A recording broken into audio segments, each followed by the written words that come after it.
कई बार हम बहुत अच्छा करते हैं, लेकिन रिवर्ट में हमको अगर नेगेटिव प्राप्त होता है तो इसका मतलब ठाकुर जी शुभ चिंतक हैं और अच्छा हमको बनाना चाहते हैं और अच्छा तराशना चाह रहे हैं और अच्छा कुछ सिखाना चाह रहे हैं।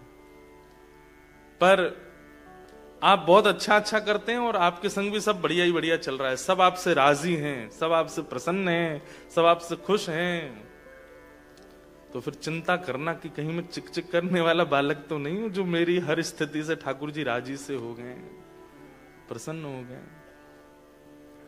वास्तव में ऐसा होता है कि जब हम बहुत अच्छा करते हैं तो वो सब जमा होता रहता है, ठाकुर जी जमा करते हैं, बदले में हमको नकारात्मकता या दुविधाएं देते हैं कि तुम और निखरो।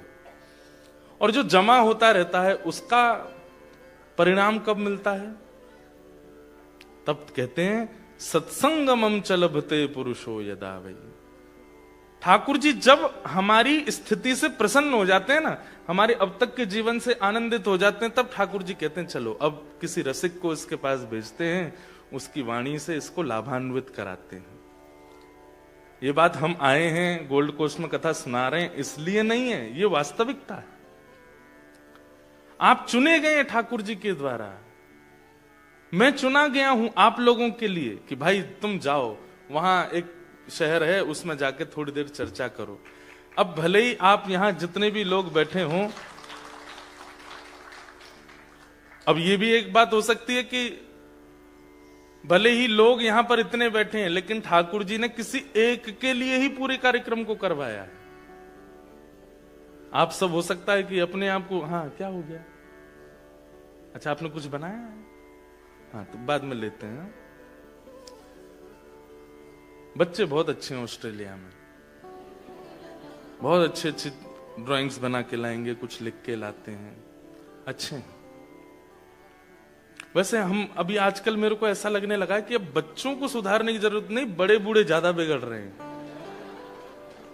हाँ, बच्चे कथा में आते हैं, बच्चे सोशल मीडिया पे उनके कमेंट्स देखो, उनके मैसेजेस देखो, उनके क्वेश्चंस देखो, कथाएं सुनते हैं, फॉलो करते हैं, सब करते हैं। बड़े बूढ़े तो पता नहीं कहां जा रहे हैं आजकल एनलाइटमेंट की आवश्यकता बड़ों को है, छोटों को नहीं। छोटे तो हो रहे हैं, छोटे समझ रहे हैं। तो मुझे चुना गया है आपके लिए, आपको चुना गया है इस कथा के लिए, और ये कथा सुनने का जो अवसर आपको मिला है, ये बहुत जन्मों के पुण्यों का फल आज प्राप्त हो रहा है। क्यों? क्योंकि यहां जितनी देर हम बोलेंगे उतनी देर में से एक सूत्र तो ऐसा होगा ही नहीं कि जो कोई लेके ना जाए। कोई ऐसी बात आप आज जरूर सीख के जाएंगे जो जीवन भर काम आने वाली है, वो सिखवाने के लिए ही पूरी कथा हो रही है। और याद रखिएगा कि जीवन के सूत्र बहुत पुण्य करने पड़ते हैं, तब जाकर के ठाकुर जी सूत्र प्रदान करते हैं। हर कोई अर्जुन नहीं बन जाता। महाभारत में गीता का ज्ञान ठाकुर जी ने कहा, लेकिन सुना केवल अर्जुन नहीं। अर्जुन का नाम अर्जुन क्यों? अर्जनात अर्जुन, जो अर्जन करना जानता है, जो इकट्ठा करना जानता है, जो संभालना जानता है, उसको अर्जुन कहते हैं। उसने ही सुना। और जब भीष्म पितामह ये युधिष्ठिर को बाद में शोक हुआ, जैसा अर्जुन को पहले शोक हुआ, ऐसा ही युधिष्ठिर को बाद में शोक हुआ। ठाकुर जी ने फिर गीता नहीं सुनाई। ठाकुर जी बोले हम पे यही काम है, बस पहले एक को सुनाई, अब दूसरे भैया को शोक हुआ, अब इसको सुनाओ, फिर तीसरा आएगा उठ के मैंने नहीं सुनी, मुझे सुनाओ। सोचिए ज्ञान कितना मूल्यवान। ठाकुर जी ने एक ही बार दिया, दोबारा नहीं दिया। लेकिन युधिष्ठिर की स्थिति जब बहुत बिगड़ गई, तब ठाकुर जी बोले ठीक है, तो तुम्हारा ज्ञान, तुम्हारा जो अंधकार है हृदय का, वो दूर तो रणभूमि में पड़ा हुआ मेरा भीष्म पितामह दूर करेगा। चलो आज भीष्म स्तुति सुनाते हैं आपको। बहुत सुंदर है। बहुत साल हो गए मुझे कहे हुए भी। सोच के तो हम आए थे कि कल जो ब्रिस्बेन में कथा हुई थी ना, तो वहां हमने 4 भक्तों के लक्षण बोले थे, उनमें से निर्गुण के ऊपर आज बोलेंगे। लेकिन अभी भीष्म पितामह के भाव छू रहे हैं हृदय को, तो भीष्म स्तुति सुनाते हैं, सुनिएगा। महाभारत का युद्ध विश्राम हो गया। युधिष्ठिर अब राजा बन गया है, पांडव सब बड़े प्रसन्न हैं और ठाकुर जी द्वारिका जाने के लिए तैयार हैं। बहुत दिन हो गए, अब सब हो गया, सब समेटवा दिया, महाभारत का युद्ध जितवा दिया। अब ठाकुर जी बोले अब हमारी जाने की बारी है, अब हमें जान दो।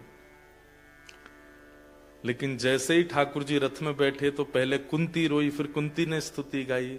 उत्तरा के गर्भ के बालक की रक्षा की वो विषय बड़ा है, लेकिन अब तीसरी बार ठाकुर जी का रथ रुका है। पहले 2 बार रुक चुका है द्वारिका जाने से पहले, अब तीसरी बार रथ क्यों रुका? बोले युधिष्ठिर रो रहा है। तो भगवान ने युधिष्ठिर से पूछा, युधिष्ठिर जी आप क्यों रो रहे हैं, आपके दुख का कारण क्या है? तब युधिष्ठिर जी महाराज कहते हैं कि बाल द्विज स्महन मित्र पित्र भ्रात्र गुरुद्वह नमेश्यान मोक्षो यापि वर्षायुतायुतई। बहुत ध्यान से सुनना। मेरा एक प्रकार से श्रीमद् भागवत में सबसे प्रिय प्रसंग है ये। सबसे पहले जो मुझे रुचि आती थी कहने में कथा में, वो इसी प्रसंग को आती थी। तो बहुत कह लिया तो फिर कथाओं में धीरे धीरे इस प्रसंग को कहना कम किया, लेकिन आज आप सबके बीच फिर इच्छा हो रही है तो सुना रहे हैं। युधिष्ठिर बोले, नाथ मुझे नरक जाने से कोई नहीं रोक सकता। भगवान बोले क्यों?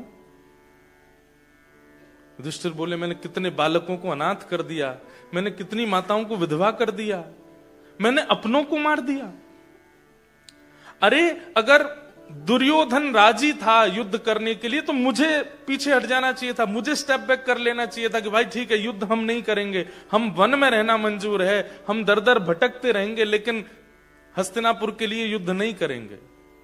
मुझे पीछे हट जाना चाहिए था, मैं भी आगे क्यों आया, मैंने युद्ध क्यों किया, कितनों को मार दिया हम लोगों ने, अब मुझे नरक जाने से कोई नहीं रोकेगा। बंधुओं देखो, मां अगर पास में है फिर भी बालक रो रहा है तो कारण क्या है? कि निश्चित है कि बालक को कोई पीड़ा है, या तो पेट में दर्द है, भूख लगी है, या कहीं उसको दिक्कत है इसलिए रो रहा है। लेकिन मां पास है, पीड़ा भी कोई नहीं है, दर्द भी कोई नहीं है, पेट भी भरा हुआ है, फिर भी बालक रो रहा है, इसके पीछे कारण क्या हो सकता है? कई बार माताएं बहुत ज्यादा श्रृंगार कर लेती हैं तो बालक पहचानते नहीं उनको। कई बार ऐसा होता है। हमारे घर में एक बार शादी थी तो एक हमारी बहन दूर की, उनका बेटा वो मुझे देखे, तुम थोड़ी देर इसको संभालो, और मैं तो संभालता रहा उसको थोड़ी देर बाद वो जब निकली तो मैं ही नहीं पहचान पाया। तो बाल उन्होंने विचित्र कर लिए, आंखें नाक सब विचित्र सी, लाओ इसको दो। अब वो जैसे उनकी गोद में गया तो वो ऐसे देखे और फिर मेरी ओर देख करके रोए। मैंने कहा तुमको ही नहीं पहचान पा रहा है। अब ये बात तो हंसने की है, लेकिन यहां पर यही हुआ है। युधिष्ठिर भूखा नहीं है, क्यों? हस्तिनापुर का राजा बन गया। अरे राजा कोई भूखा होता है? भूखा मतलब अतृप्ति। युधिष्ठिर को कोई अतृप्ति नहीं है, तृप्त है वो। युधिष्ठिर के पास कोई कमी नहीं है इस वक्त, फिर भी उसके रोने का कारण क्या? और मां सामने खड़ी, मां यानी कि भगवान पोषक सामने खड़ा है, फिर भी युधिष्ठिर रो रहा है। इसका मतलब क्या है? वो ठाकुर जी के रूप को पहचान नहीं पाया है, उसको ठाकुर जी पे विश्वास नहीं है। नहीं तो साथ में भगवान खड़े हैं, कोई व्यक्ति कैसे कह सकता है कि मैं नरक जाऊंगा? अरे हम लोग तिलक लगा लेते हैं, कथा सुन लेते हैं, एक आध बार तीर्थ यात्रा कर आते हैं तो हम लोग तृप्त हो जाते हैं, गंगा स्नान कर लिया तो अब तो मुक्ति है हमारी निश्चित। हम इतने से ही विश्वास कर लेते हैं मुक्ति का, और वहां बगल में भगवान खड़े हैं फिर भी युधिष्ठिर कह रहा है कि मैं नरक जाऊंगा। इसका मतलब क्या है? उसको ठाकुर जी पर विश्वास नहीं। बंधुओं एक बात हमारी लिख लीजिएगा, भक्ति का जो आधार है ना, आधार बोले तो नींव, जो इंफ्रास्ट्रक्चर पूरा तैयार होता है उसकी जो नींव होती है, अगर वो मजबूत हो तो कितनी भी मल्टी स्टोरी बिल्डिंग बनी हो गिरेगी नहीं। लेकिन नींव ही कमजोर है तो सब धराशायी हो जाएगा।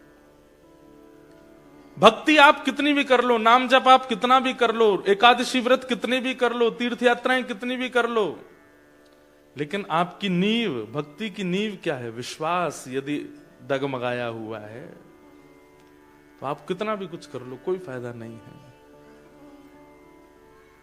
एक भाव में गाता हूं, जिसको तेरा भरोसा, जिसको तेरा सहारा,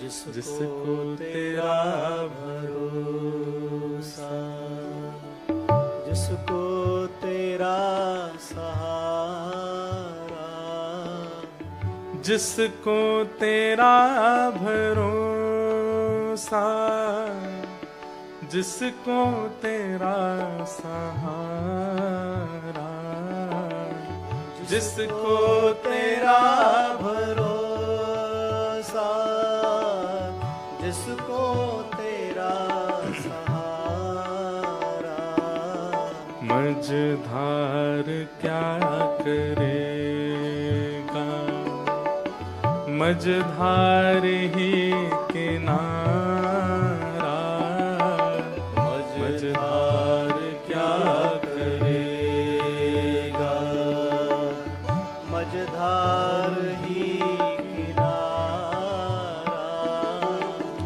जिसको तेरा भरोसा, जिसको तेरा सहारा, जिसको तेरा भरोसा, जिसको तेरा सहारा, होठों पे नाम तेरा, दिल में उमंग तेरी, होठों पे नाम तेरा, दिल में उमंग तेरी, अलमस्त साफिरों में छाई तरंग तेरी, अलमस्त साफिरों में छाई तरंग तेरी, तैयार तो है हर दम, जब भी तुझे पुकारा, तैयार तो है हर दम, जब भी तुझे पुकारा, जिसको तेरा भरोसा, जिसको तेरा सहारा, जिसको तेरा भरोसा, भरोसा, विश्वास। ये नहीं है बाकी आप चाहे जो कुछ भी कर लो भक्ति में, कोई फायदा नहीं है, लेकिन विश्वास है तो आपके द्वारा की गई तनिक भाव भी ठाकुर जी को स्वीकार। और केवल ठाकुर जी के लिए नहीं, आपके जीवन के संबंधों में भी, चाहे वो पति पत्नी का हो, चाहे वो माता पिता पुत्र का हो, चाहे वो मित्रों का हो, चाहे वो सखत्व का हो, कोई भी संबंध विश्वास पर ही टिकता है। और अगर विश्वास नहीं है तो फिर उस संबंध की कोई वैल्यू नहीं है। भगवान जब युधिष्ठिर रोया, युधिष्ठिर का शोक सुना, तब तक ठाकुर जी को बिल्कुल पीड़ा नहीं हुई। जब युधिष्ठिर ने कहा मैं नरक जाऊंगा, ठाकुर जी बोले मैं द्वारिका छोड़ के यहां खड़ा हूं। जगत नियंता जगदाधार परमात्मा जिसके अधीन पूरा विश्व है, जिसकी ब्रगुटी पर पूरा विश्व नृत्य करता है, वो तेरे सामने खड़ा और तू कह रहा है तू नरक जाएगा। ये बोले नहीं ठाकुर जी, मन में सोचे और मन में विचार किया कि इसको विश्वास नहीं है, और विश्वास नहीं है इसलिए मैं कुछ प्रवचन करूं उससे इसका कल्याण होने वाला नहीं है।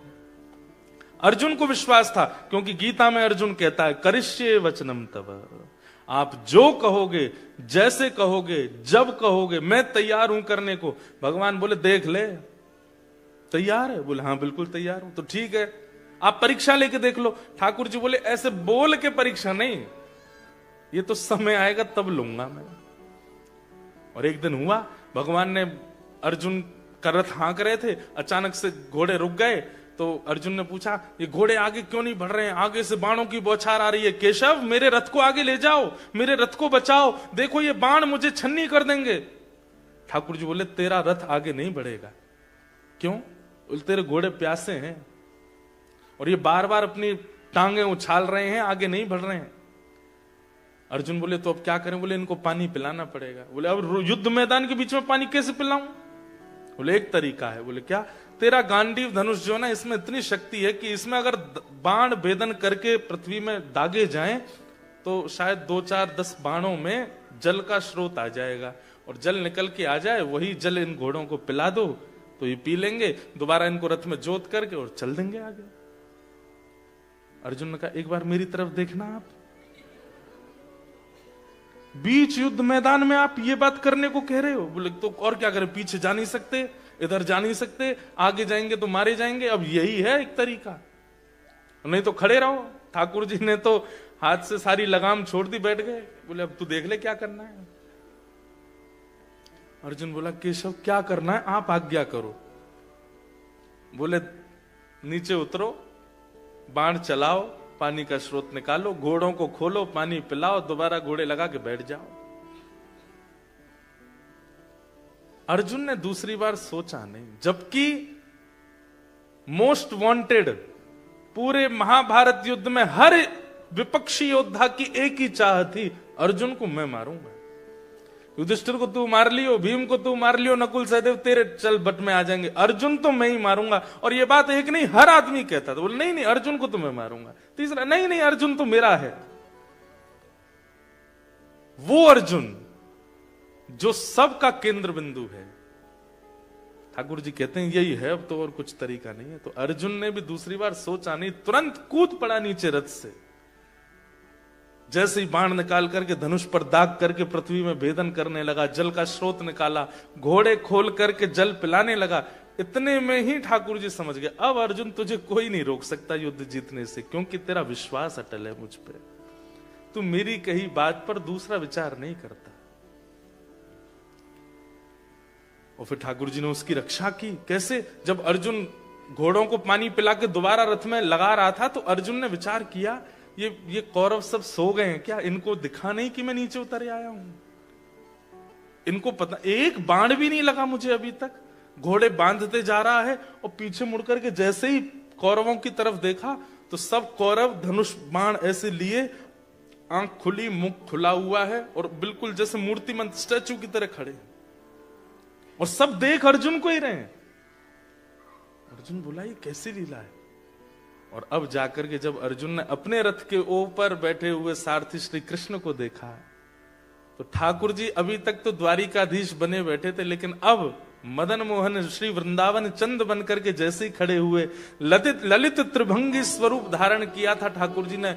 इतने सुंदर लग रहे थे, इतने सुंदर लग रहे थे कि सारे कौरव अर्जुन को भूल गए, ठाकुर जी को देखने लगे, उनमें ही मोहित हो गए,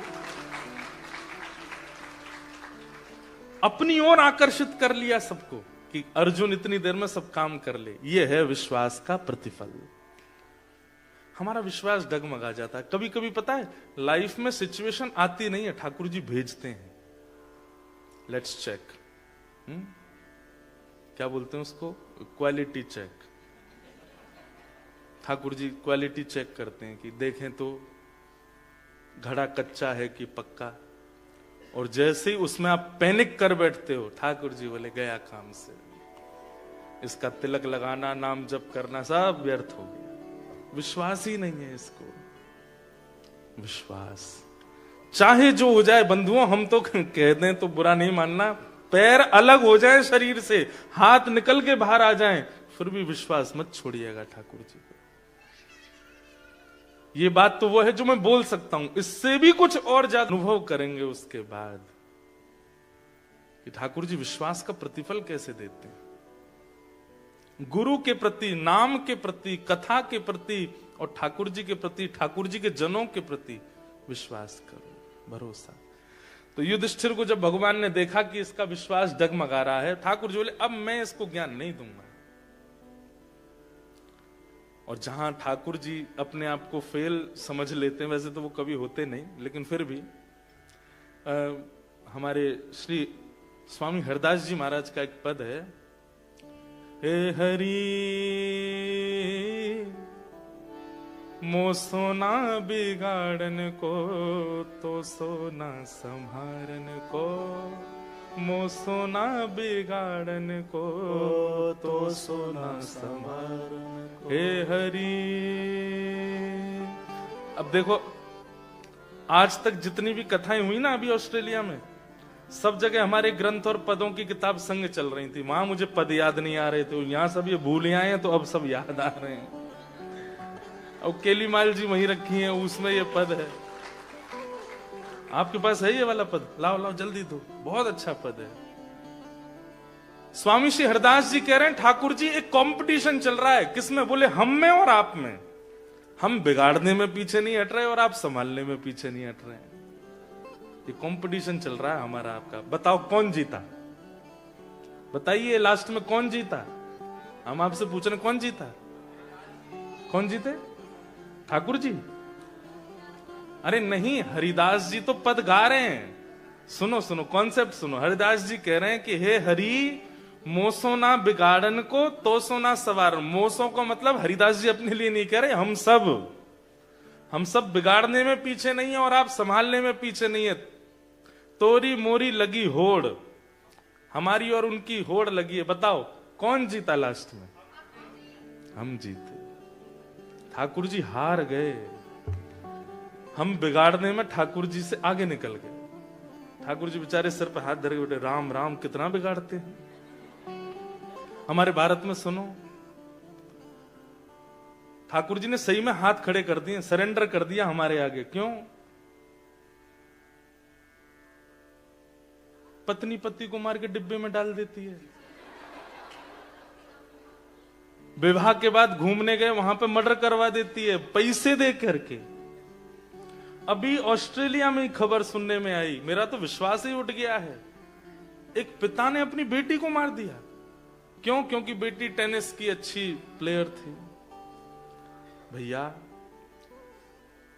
हम आपसे एक बात निवेदन करना चाह रहे हैं, जितना जीवन बचा है ना, नाम जप करके यहां से भग लो। इस संसार में दोबारा आना नहीं है। ये बहुत, इससे भी ज्यादा वर्स्ट होता चला जाएगा।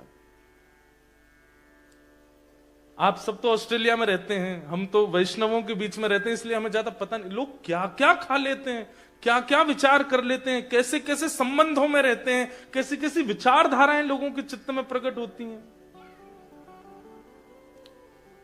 इसलिए भैया अगर आप लोग इस कथा में बैठे हो तो आप भाग्यशाली हो। आज ही नियम ले लीजिए, खूब नाम जप कीजिए, खूब ठाकुर जी पे भरोसा करके, खूब भजन करके भैया निकल लो यहां से। निकल लो मतलब जीवन पूरा कर लो।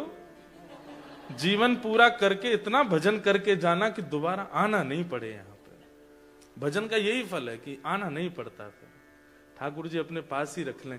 नित्य ठाकुर जी से प्रार्थना करो, हे प्रभु मत दर्शन दो, मत आओ सामने, मत करो कुछ भी, बस ये कर देना कि प्राण निकले, पुनः नहीं आना पड़े इस धरती पे। स्वामी जी कह रहे हैं, ए हरि मो सोना बिगाड़न को तो सोना सवारन को, मो सोना बिगाड़न को तो सोना सवारन को। मोहितो ही परी हो, मोहितो है परी हो। ए हरि मो सोना बिगाड़न को तो सोना सवारन को, मो सोना बिगाड़न को तो सोना सवारन। अंत में स्वामी जी महाराज कहते हैं, कहे श्री हरिदास हम जीते हारे तुम, कहे श्री हरिदास हम जीते हारे तुम। हम जीत गए नाथ, हमने बिगाड़ने में सारी हदें पार कर दी। आपने बहुत संभाला, बहुत संभालने की कोशिश की हमको, लेकिन फिर भी आप हार गए, हम जीत गए, हम बिगाड़ते ही चले गए। तोड़ ना तोड़, फिर भी तोड़ नहीं है। आपको हरा करके हम आगे निकल गए बिगाड़ने में, और हमें पता चल गया कि आप हार गए हो, तब भी हम रुक नहीं रहे, बिगाड़ते ही जा रहे हैं। ए हरी तो मो सोना बिगाड़न को, तो सोना सवारन को, मो सोना बिगाड़न को, तो सोना सवारन। युधिष्ठिर जी के चित्त में जब अविश्वास का दर्शन ठाकुर जी को हुआ, बहुत पीड़ा हुई ठाकुर जी को। बताओ, मैं यहाँ पे द्वारिका छोड़ के आप बिल्कुल छाया बन के खड़ा हूं महाभारत युद्ध में, और ये कहता है कि नरक जाएगा। ठाकुर जी कहते हैं, जहां हम हारते हैं वहां फिर हमारे भक्त ही ठिकाने लगाते हैं। अब हम नहीं ज्ञान देंगे, अब तो हमको भजने वाला कोई इसको समझाएगा, तभी इसके बाद समझ में आने वाली। इसलिए आप सबके लिए, हम सबके लिए ठाकुर जी प्रवचन नहीं करते। रसिकों को प्रवचन के लिए, कथावाचकों को प्रवचन के लिए, हरिजनों को ठाकुर जी चुनते हैं कि भाई तुम ही समझाओ, मेरी बात समझ में आने वाली नहीं है, क्योंकि मेरे प्रति विश्वास में अभी कहीं कमी है। और एक बात स्पष्ट कहते हैं, अगर विश्वास प्रगाढ़ होता तो आपको समझाने ठाकुर जी ही आ जाएंगे। सूरदास के सामने आते थे, कालिदास के सामने आते थे, कृष्णदास, कुम्मन दास, मीराबाई, सबके सामने ठाकुर जी आते थे, क्योंकि उनका विश्वास प्रगाढ़। और जिनका विश्वास प्रगाढ़ नहीं है, उनके लिए हरिजनों को आना पड़ता है। ठाकुर जी ने युधिष्ठिर से कहा, अब तो तुमको कोई और समझाएगा। बोले, कौन? रणभूमि में मेरी प्रतीक्षा कर रहे हैं बाणों की सैया पर लेटे पितामह भीष्म, उनके पास चलो। भीष्म पितामह का नाम सुनते ही युधिष्ठिर प्रसन्न हो गया। बोले, हाँ, वो तो हमारे घर के बड़े हैं। ठाकुर जी बोले, हम बे वही समझावे, वो तो चल बड़ो है। अच्छा, ठाकुर जी छोटे भी हैं ना आयु में, इसलिए भी इन लोगों का भाव कम है ठाकुर जी के प्रति। मतलब प्रेम है, भाव है, लेकिन वो विश्वास नहीं है चित्त में। भगवान बोले, चलो भैया, भीष्म पितामह हमारी प्रतीक्षा कर रहे हैं, रोम रोम में बाण लगा है उनके, लेकिन वो फिर भी प्रतीक्षा कर रहे हैं कि ठाकुर जी आएंगे तभी प्राण त्यागूंगा मैं। बहुत अच्छा प्रसंग है, आप सबसे हमारी प्रार्थना, ये कर्ण पिशाचनी रख दीजिए नीचे, ये कर्ण पिशाचनी है।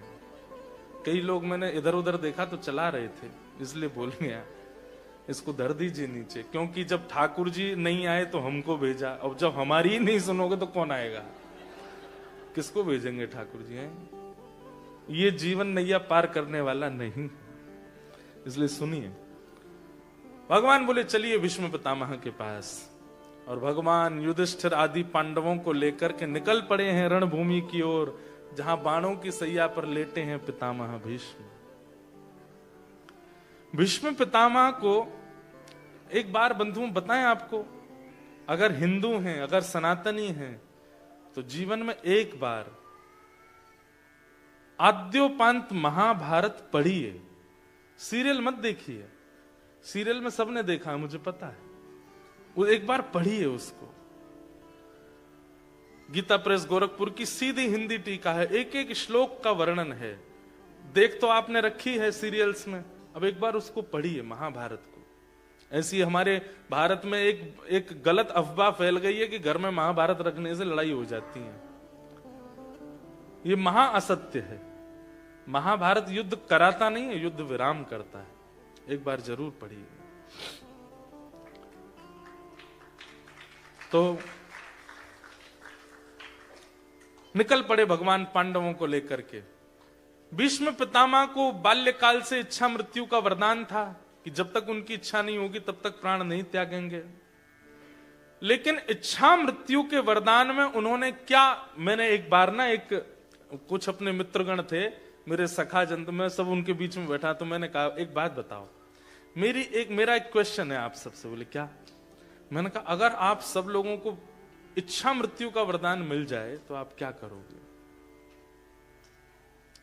इच्छा मृत्यु मतलब जैसे चाहो वैसे मृत्यु को प्राप्त करो, तो आप क्या करोगे? तो किसी ने कहा मैं तो स्विट्जरलैंड में पहाड़ों की वादियां देखते देखते प्राण त्यागूंगा। एक हमारे यहाँ चटोरा है सखा, वो बोला कि मैं पहले तो साउथ इंडियन खा लूंगा, उसके बाद गुजराती खा लूंगा, फिर बंगाली खा लूंगा, फिर पंजाबी खा लूंगा, और मैं तो इच्छा मृत्यु करूंगा कि मैं इतना खाऊं कि मेरा पेट ही नहीं भरे, और मैं सारे रसों को चख करके अंत में मुझे सबसे प्रिय पान लगता है, तो पान जैसे ही जाए मुख में पूरा मुंह मेरा रच जाए तब प्राण निकले। मैंने वाह भाई, किसी ने अच्छे अच्छे वस्त्रों के, किसी ने धन के, किसी ने सारे भोग ऐश्वर्य के, सबके रखे, इच्छा मृत्यु। तब मुझे याद आई भीष्म पितामह की। इनके पिता शंतनु महाराज ने जब भीष्म पितामह से कहा कि मैं तुम्हें इच्छा मृत्यु का वरदान देता हूं, तुम्हारी जब जैसे इच्छा होगी तभी प्राण निकलेंगे, उसी समय भीष्म पितामह ने नेत्र बंद करके ध्यान कर लिया था। शंख चक्र गदा पद्मधारी श्रीमन नारायण मेरे सामने मंद मंद मुस्काते हुए खड़े होंगे, मैं उनके सर्वांगीण अंग का दर्शन कर रहा हूंगा, वे मेरे तन का स्पर्श कर रहे होंगे, मैं उनके मुखमंडल का दर्शन कर रहा हूंगा, उसी समय मेरे प्राण निकले, मैं ऐसी इच्छा रखता हूं और मुझे कुछ नहीं चाहिए। मेरी पत्नी हो, बच्चे हो, परिवार हो, ये खाने की वस्तु आज कुछ नहीं। पीतांबरी कसी हो, मुखड़े पे एक हंसी हो, छवि मन में ये बसी हो, जब प्राण तन से निकले, इतना तो कहना स्वामी, जब प्राण तन से निकले। इच्छा मृत्यु भीष्म पितामह की है, और आज उस इच्छा मृत्यु को ठाकुर जी पूरा, नहीं तो पूरे शरीर में बाण लगे, भीष्म पितामह मरे नहीं अभी तक। क्यों? क्योंकि अभी इच्छा पूरी हुई नहीं है ठाकुर जी को देखने की। और इतने में ही श्याम सुंदर बाकी अदा से चलते हुए रणभूमि की ओर आ रहे हैं, और जैसे भीष्म पितामह को, अभी तक तो भीष्म पितामह ये सोच रहे हैं कि ठाकुर जी भूल तो नहीं गए कि मुझसे मिलने आना है, लेकिन तभी चंदन की सुगंधी आने लगी, सुंदर शीतल हवा अंग को स्पर्श करने लगी, नेत्रों से अश्रु बहने लगे भीष्म पितामह के, कहने लगे आ गए श्याम सुंदर। ये सुगंधी तो उनके तन की है, ये वायु तो उन्हीं का स्पर्श करके आती है। और तभी अब हिल नहीं पा रहे हैं भीष्म पितामह, बाण लगे हैं। धीमे से अपनी तिरछी नजर करके देखा तो पीली पीतांबरी पहने श्री श्याम सुंदर, नील वर्ण है ठाकुर जी का, चलते हुए आ रहे हैं। भैया जीवन का अंत हो तो भीष्म पितामह जैसा। आप कहोगे महाराज जी कितना खतरनाक था, रोम रोम में बाण लगे। भैया ये बाण क्या है?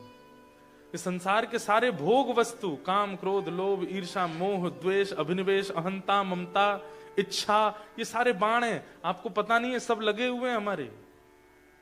एक मोह रूपी बाण लगता है तो बाण जहां लगता है वहां से रक्त निकलता है। ऐसे ही हमको जब बाण लगता है तो हमारे भीतर से सारे सद्गुण निकलते हैं उसी बाण के स्थान से। क्रोध रूपी बाण लगा, लोभ रूपी बाण लगा, मोह रूपी बाण लगा, एक एक करके उन छिद्रों से सारे हमारे सद्गुण निकल जाते हैं। बाल्यकाल में छोटे छोटे बच्चों को देखो, ये इतने प्रिय क्यों हैं, इतने पवित्र क्यों हैं? क्योंकि अभी काम क्रोध लोभ मोह रूपी बाणों ने इनका स्पर्श नहीं किया, हमारा कर चुके हैं।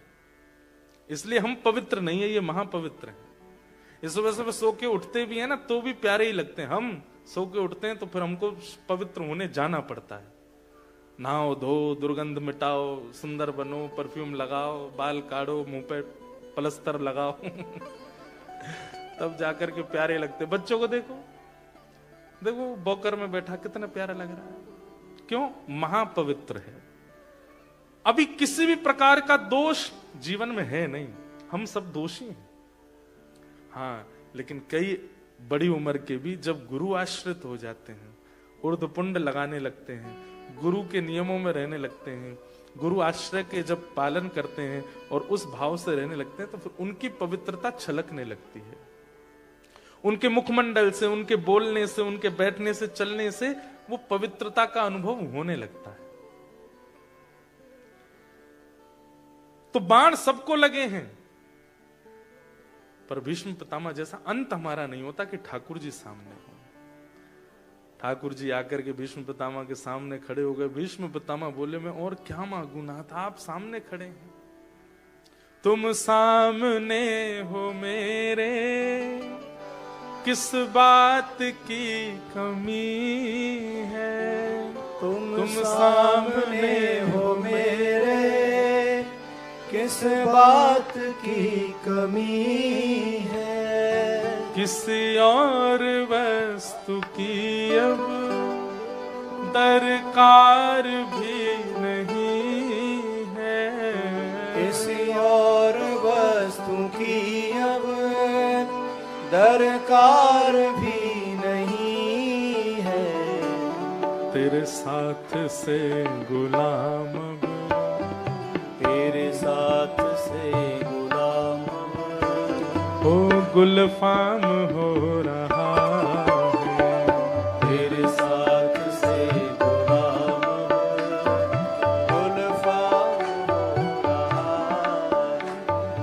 करते हो तुम कन्हैया, करते हो तुम कन्हैया, हे करते हो तुम कन्हैया।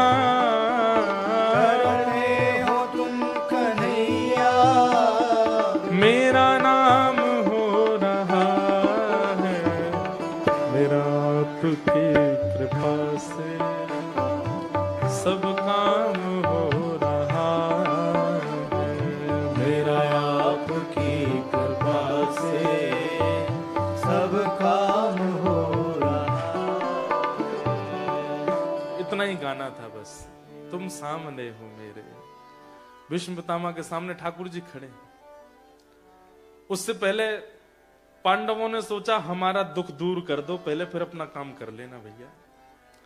तो पांडवों को पंच धर्मों का ज्ञान दिया और पहले पांडवों को डांटा भीष्म पितामह ने। आप लोग आश्चर्य करेंगे, कुछ बताया नहीं, अभी तक कोई बात नहीं हुई है।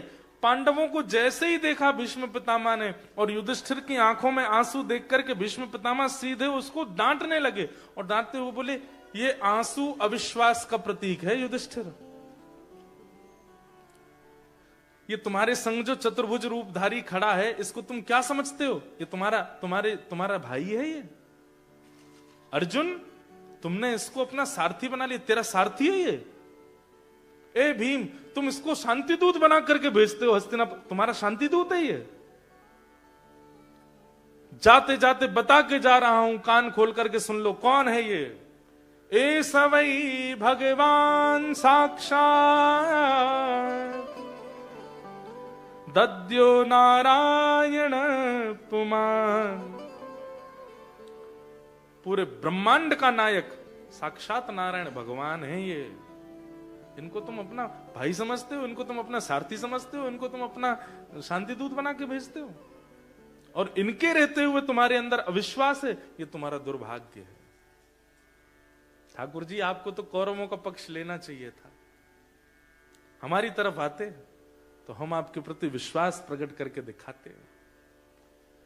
भगवान बोले, मुझे आने में कोई दिक्कत नहीं थी, पर जहां नारी का सम्मान नहीं होता ना, वहां भीष्म पितामह जैसे लाख खड़े हों, मैं उस स्थान को नहीं चुनता। द्रौपदी का चीरहरण किया था दुर्योधन ने, और तुम उसके यहां खड़े थे। भीष्म पितामह सामान्य नहीं है। ठाकुर जी भी वंदन करते हैं भीष्म पितामह को, लेकिन आज भगवान कह रहे हैं, तुम्हारे जैसा तपस्वी, तुम्हारे जैसा गुरुनिष्ठ, तुम्हारे जैसा बाल ब्रह्मचारी भी अगर दुर्योधन का संग करेगा तो गति उसकी ऐसी होगी, देख लो, बाणों की सैया पे लेटे हो।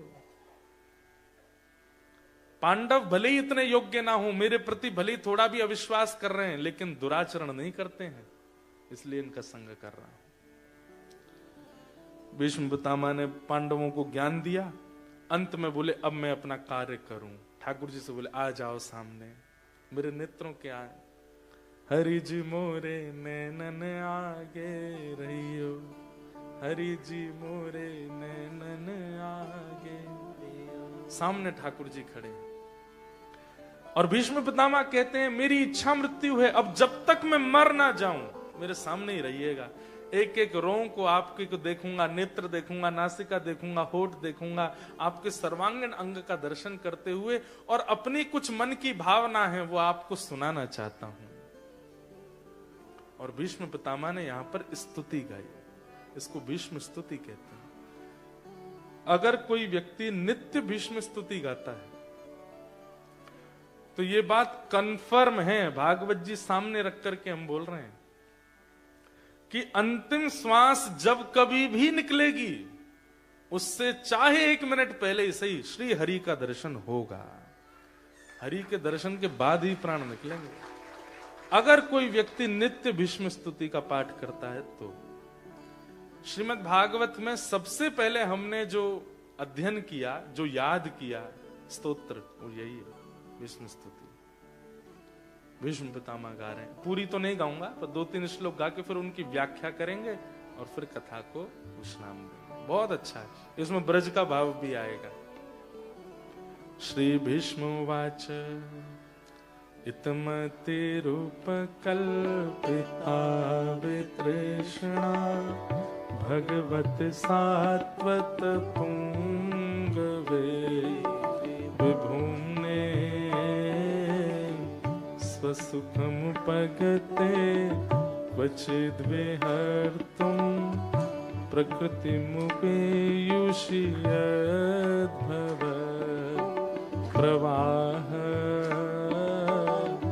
त्रिभुवनकमनं तमालवर्णं रविकरगौरवराम्बरं दधाने वपुरलककुला वृताननाब्जं विजयसखेरतिरस्तु मेन वद्या युधितुर्गर्जो विधुम्न विश्व कचलुलितश्रमवास्यलङ्कृतास्ये मम निशितशरै निकायुरक्ष्णा त्वचिविलसत्कवचेस्तु कृष्ण आत्मा सपदि सखे वचो निशम्य मध्ये निज परयोर्वलयोरथं निवेश्य स्थितवति परशै निकायुरक्षणा हतवति पार्थ सखेरत ममास्तु।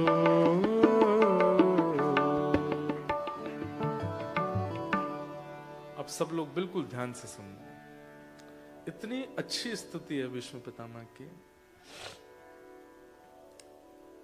व्यक्ति का कहते हैं ना कि अंत भला तो सब भला, जीवन में फिर चाहे जो किया हो सब भुला देते हैं ठाकुर जी।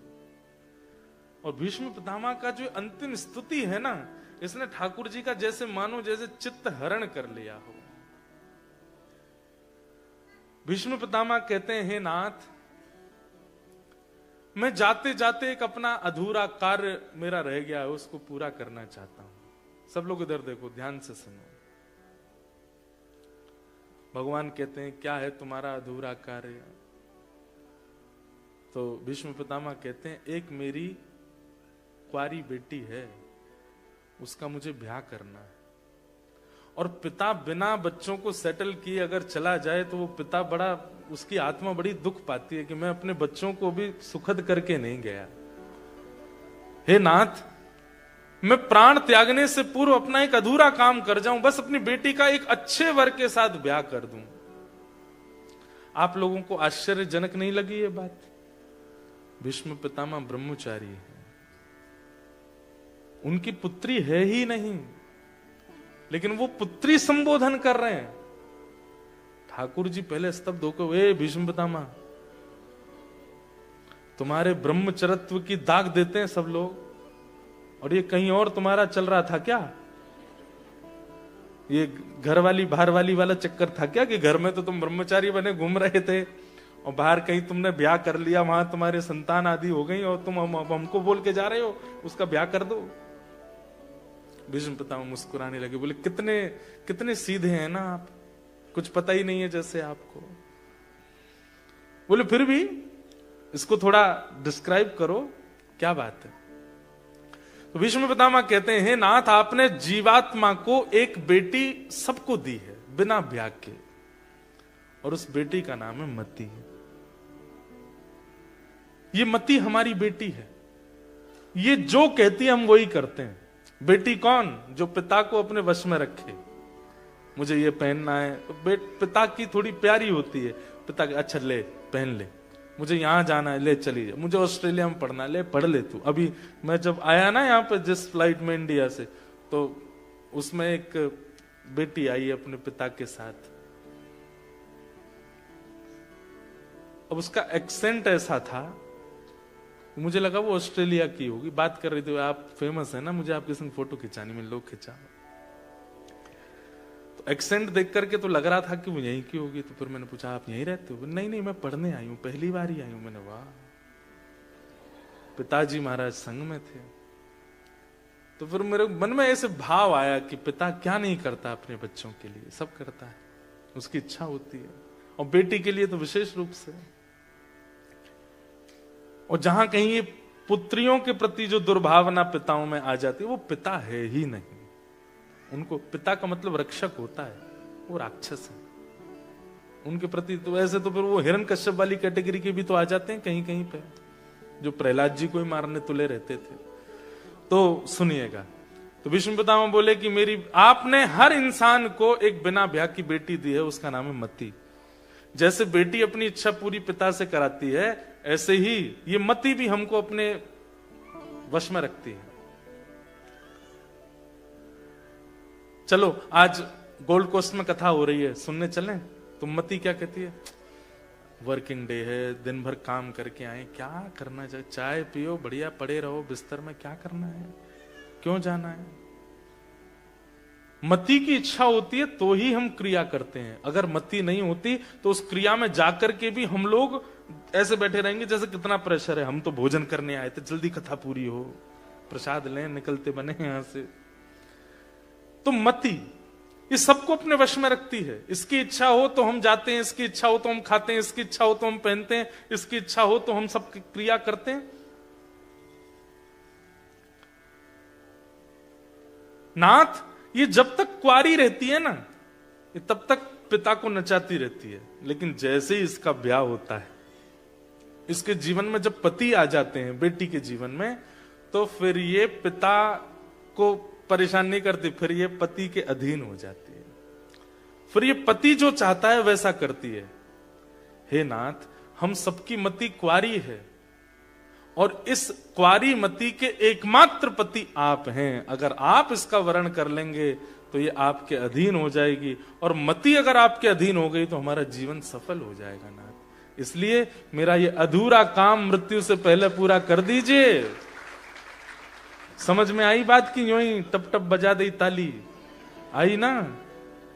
भीष्म पितामह कह रहे हैं मृत्यु से पहले नाथ मेरी इस मति को आप स्वीकार कर लीजिए, इससे ब्याह कर लीजिए, आप इसको अपने अधीन कर लीजिए।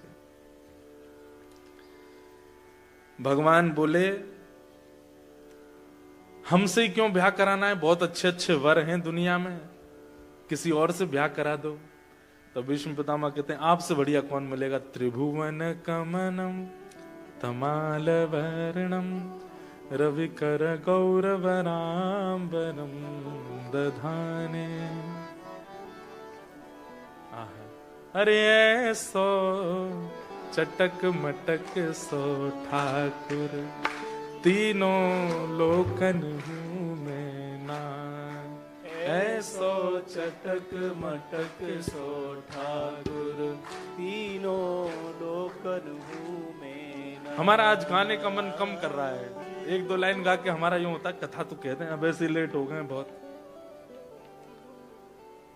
लोकन हूं मैं नाए, तीनों लोकन हूं मैं नाए, हाँ लोकन हूँ मैं नाय, तीनों लोकन हूँ मैं नाय। ऐसो चटक मटक सो ठाकुर, तीनों लोकन हूं मैं नाए। ओ ऐसो चटक मटक सो ठाकुर, तीनों लोकन हूँ मैं नाय। विष्णु पितामह कह रहे हैं आपसे प्यारा कौन है ठाकुर जी इस संसार में, जिसको मैं अपनी पत्नी बेटी दूं? मेरी बेटी तो आपसे ही ब्याह करेगी। ठाकुर जी बोले केवल सुंदरता नहीं देखनी चाहिए, होने वाले दामाद में केवल सुंदरता है और कर दिया ब्याह, पता चली बुद्धि गुड़गोबर है पूरी, समझदारी भी होनी चाहिए, बहुत सारे गुण देखने चाहिए दामाद में, तब जाके बेटी का ब्याह करना चाहिए। सौंदर्य देख करके ब्याह नहीं, शौर्य भी होना चाहिए। अरे कल को जीवन में अप डाउन आएगा तो बेटी की रक्षा करने वाला हो ना, ऐसा थोड़ी हो कि ब्याह करा दिया और जीवन में विपरीतता आ गई तो बेटी के ही पीछे छुपा है, तुम बचाओ मुझे तो मैं क्या करूं अब, ऐसा थोड़ी होना चाहिए। शौर्यवान होना चाहिए। भीष्म पितामह बोले एक आईना रख लीजिए अपने आगे, क्योंकि जो जो आप गुण बोलते जाओगे मैं सब आप में दिखा दूंगा। ठाकुर जी बोले शौर्य कहां है हम में? अरे राजाओं के डर के मारे बीच नदी, बीच समुद्र में नगरी बना करके रहते हैं हम तो, द्वारिका में। लोग बाग ये कहते थे जब ठाकुर जी थे पृथ्वी पे कि राजाओं के डर के मारे समुद्र के बीच में नगरी बना के रहता है कृष्ण, इसको डर लगता है राजाओं से। भीष्म पितामह बोले आप जैसा शौर्य किसका होगा? बोले क्यों? युधितुर गर्जो विधुम्न विश्व क्वच लुलित श्रम वार्य लंकृताश्य मम निशित शरीर विविद्यमान त्वचि विलसत कवचेस्तु कृष्ण आत्मा। आप जैसा शौर्य किसका हो सकता है नाथ? क्यों? बोले अर्जुन को एक बाण स्पर्श नहीं कर पाया महाभारत युद्ध में। क्यों? क्योंकि आप उसके रक्षक थे, आप उसके सामने सारथी बनकर के बैठे थे, जबकि अर्जुन सबका केंद्र बिंदु था, लेकिन उस अर्जुन को एक बाण स्पर्श नहीं कर पाया। इसमें अर्जुन का शौर्य नहीं है, आपका शौर्य है। मैं देखता था जैसे ही बाण चलाया जाता था इतनी द्रुत गति से आपकी नजरें घूमती थी, कहां से बाण अर्जुन के पास आ रहा है। आप तुरंत रथ को इतने इस तरीके से घुमाते थे कि वो बाण इधर उधर से निकल जाता था, एक बाण भी अर्जुन को छू नहीं पाता था। अर्जुन को भले ही लगता हो कि वो गांडीव धनुषधारी है, लेकिन मैं आज कहता हूं अर्जुन तेरी रक्षा इसलिए हुई क्योंकि द्वारिकाधीश तेरे सारथी हैं। तेरी इतनी हिम्मत है कि तू बाणों से बच जाए, वो भी मेरे बाणों से। भीष्म पितामह एक ऐसा बाण छोड़ते थे कि जिसका अभिमंत्र, जिसका नाम बोल के छोड़ा, वो चाहे गुफा में चला जाए, बाण वहां जाके मार देगा। कौन को फोन है भैया? तुम्हारो है? कौन को है? कोई रीना जी को फोन आ रहा, लो बात कर ले जाओ ले जाओ। आपका ही है क्या फोन? है? अरे ब्याह हो गया है महाराज, चिंता भी। उठा लियो मैंने। जय हो। बोलो वृंदावन बिहारी लाल। वो तो हम कभी कभी सीधे साधे बन के गंभीरता में कथा करते नहीं, तो हमको तो ऊधम ही आते हैं करने। हमको तो लाल जी के संग रहते तो ऊधमों की मन करते रहते, पर ऑस्ट्रेलिया विदेश है इसलिए हम यहाँ ज्यादा कुछ करते नहीं है। क्या बता रहा था मैं? शौर्य। हे नाथ आप जैसा शौर्य किसका होगा? ठाकुर जी बोले केवल सुंदरता और शौर्य से काम नहीं चलेगा, दामाद को प्रेमी होना चाहिए। और जैसे ही प्रेमी शब्द कहा ना, भीष्म पितामह की आंखों में आंसू आ गए। बोले आप बोल रहे हो प्रेमी? नाथ प्रेमी, प्रेम की जो नदी है ना, वो आपसे ही प्रारंभ होती है और आप में ही रह जाती है, वो कहीं किसी और का स्पर्श भी नहीं कर पाती। हम दुनिया के लोग तो नाटक करते हैं प्रेम का, हमको प्रेम आता है। प्रेम तो केवल आपका है। और भगवान का प्रेम कैसा है? भीष्म पितामह कहते हैं स्वनिगमम पहाय मत प्रतिज्ञा मृतमधिकर्तुम बप्लुतो रथस्थः धृतरथ चरणो भयाशलद्गुः हरिरिवहन्तुमिभं गतोत्तरीय। आपका प्रेम कैसा है नाथ? महाभारत का युद्ध जब निश्चित हुआ था तब दुर्योधन और अर्जुन दोनों द्वारिका गए थे, एक कौरवों का मुखिया और एक पांडवों का मुखिया, और दोनों ने जाकर के श्री कृष्ण से कहा कि भगवान अब महाभारत युद्ध होने वाला है, आप बताइए आप किस पक्ष में। अर्जुन ने नहीं बोला, दुर्योधन बोला किस पक्ष में रहोगे। ठाकुर जी बोले भैया हम कोई पक्ष नहीं बांट सकते, तुम दोनों हमारे भैया हो, एक पक्ष कैसे बताते। नहीं नहीं एक पक्ष तो आपको बताना पड़ेगा, किस तरफ रहोगे, कौरवों की तरफ कि पांडवों की तरफ। ठाकुर जी बोले हम तुम पे ही निर्णय छोड़ देते हैं, एक तरफ अकेला मैं, वो भी निशस्त्र रहूंगा, शस्त्र नहीं धारण करूंगा, और दूसरी तरफ मेरी सेना सशस्त्र रहेगी। अब तुम दोनों आपस में विचार कर लो, जिसको जिसकी जरूरत हो वो सोच लो। देखो कैसे कितने चतुर हैं ठाकुर जी, ऐसे ऐसे कोई बंटवारा करता है? अरे भाई जब थाली में कोई सामग्री आती है तो उसको बराबर दिया जाता है ना, ले ये तेरा ये मेरा ये, ऐसे कौन बंटवारा कर। क्या कह रहे हैं ठाकुर जी? ठाकुर जी कह रहे हैं सब्जी सब्जी सब तुम्हारी, रोटी केवल मेरी। सामने वाला ये सोच करके खुश हो गया, अरे कम से कम 10 कटोरी सब्जियां तो हैं, रोटी नहीं है तो क्या हो गया। लेकिन बात तो यही है कि पेट तो रोटी से ही भरता है, सब्जियों से नहीं भरता। ठाकुर जी ने यही किया, 10 प्रकार की सब्जी एक तरफ कर दी और रोटी एक तरफ कर दी। बोले अब इन दोनों में तुम बांट लो, मैं अकेला एक तरफ रहूंगा, शस्त्र नहीं उठाऊंगा, और दूसरी तरफ मेरी पूरी सेना रहेगी, सशस्त्र रहेगी। थोड़ी देर बाद दुर्योधन बोला जय जय, आपका वैसे भी प्रेम बहुत ज्यादा है इन पांडवों से, अर्जुन से आपकी मित्रता बहुत ज्यादा है, कभी कभी हमारे संग तो आप बहुत कम रहे हो ना बचपन से, हमसे कोई गड़बड़ी हो गई तो आपका भोग कैसे बनता है, आप सोते कैसे हैं, आपका बिस्तर कैसा होता है, आपको क्या क्या चीजों की रिक्वायरमेंट होती है, हमको तो इतना पता नहीं है, इन लोगों को ज्यादा पता है। तो हमारी तो ये इच्छा रहेगी आप सुखद विराजेंगे, आप इन्हीं की तरफ जाओ, हमको सेना दे दो। अर्जुन से पूछा हाँ अर्जुन तुम्हारी क्या इच्छा है? बोले कि मैं राजी हूं, आप हमारी तरफ ही रहो।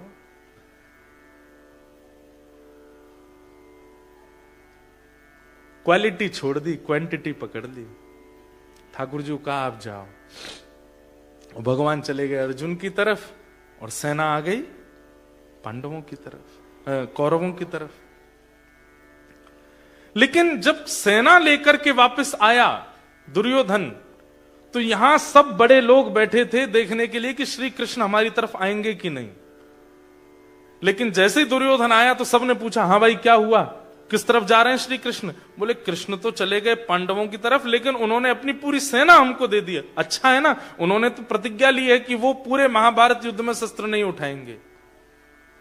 सब लोगों को इस बात से कोई फर्क नहीं, सब बोले ठीक है, बिना शस्त्र के रख के क्या फायदा था, ठीक है अच्छा है, सेना बढ़ गई अपनी और बढ़िया ही रहा।